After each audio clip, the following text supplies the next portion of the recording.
Facebook WhatsApp বন্ধের প্রতিবাদে নেপালে সোমবারের বিক্ষোভ যেন নাড়িয়ে দিয়েছে সে দেশের সরকারকে, গোটা একটা ব্যবস্থাপনাকে।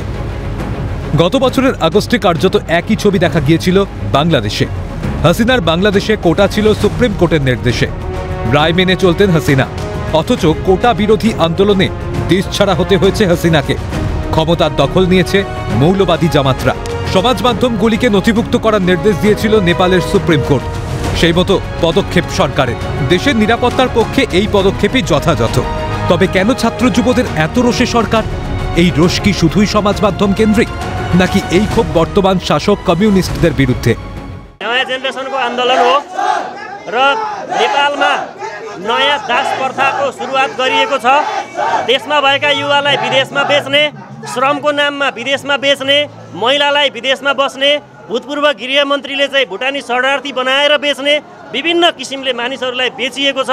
नेपालमा मानव अधिकारको उल्लङ्घन कसैले गरेको छ भने 1996 থেকে 2006 সাল টানা এক দশক ধরে নেপালের মাওবাদীদের গেরিলা লড়াইয়ের নেতৃত্বে ছিলেন প্রচণ্ড ওরফে পুষ্পকমল দাহাল। তখন ভারতের এই পড়শি দেশে চালু ছিল রাজতন্ত্র। শেষ রাজা ছিলেন জ্ঞানেন্দ্র। 2006 সালে তিনি ক্ষমতাচ্যুত হন। মাওবাদীরাও অস্ত্র ছেড়ে সামিল হয়েছিল সংসদীয় রাজনীতিতে। প্রধানমন্ত্রী হয়েছিলেন প্রচণ্ড। 2008 সালের মে মাসে 240 বছরের পুরনো রাজতন্ত্র ভেঙে প্রতিষ্ঠিত হয় গণতান্ত্রিক শাসন ব্যবস্থা।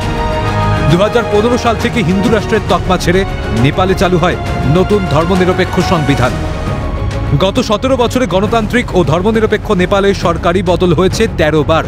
হয়নি যে উন্নয়ন, গণতন্ত্র যে পরিণত হয়েছে প্রহসনে, তা ফের যেন স্পষ্ট হয়েছে কাঠমান্ডুর সোমবারের বিক্ষোভে। তরুণ প্রজন্মের মনে জমে থাকা এই ক্ষোভ, রাগ, দেশকে হাতিয়ার করে অস্থির করা হচ্ছে সরকারকে। যেখানে যেখানে বিমস্টেক ল্যান্ডস আছে, মানে যেখানে যেখানে বিমস্টেক টেরিটরিজ আছে, সেই বিমস্টেক টেরিটরি গুলোকে কোথাও গিয়ে একটা একটা করে plug in plug out theory লাগিয়ে তার গভর্নমেন্ট গুলোকে ডিস্টর্ট করে ফেলে দেওয়া হচ্ছে। এবং তার জন্য সব থেকে বেশি ব্যবহার করা হচ্ছে যুব সমাজকে, এবং যুব সমাজের আশেপাশে ঘটা যে ইস্যুগুলোকে আছে সেইগুলোকে এন্ডোর্স করিয়ে। আমার মনে হচ্ছে এটা নেপাল গভর্নমেন্টের ফিউচার ডিসাইডিং ফ্যাক্টর, এবং আগামী 20-25 দিনের মধ্যেই নেপালের মধ্যে এমন বহু কিছু ঘটনা ঘটতে পারে যেই ঘটনাগুলোর জন্য প্রধানমন্ত্রী হতে ইস্তফা দিতে বাধ্য হবে। গত মার্চ মাসের বিক্ষোভ জানান দিয়েছিল বীতশ্রদ্ধ আমজনতার একাংশ ফেরাতে চাইছে রাজতন্ত্রকে। সোমবার ফের উত্তাল হওয়া কাঠমান্ডুও কি জানান দিল চীনের অনুগামীদের না, নেপালের রাজার শাসন চায় নেপালি জনমত।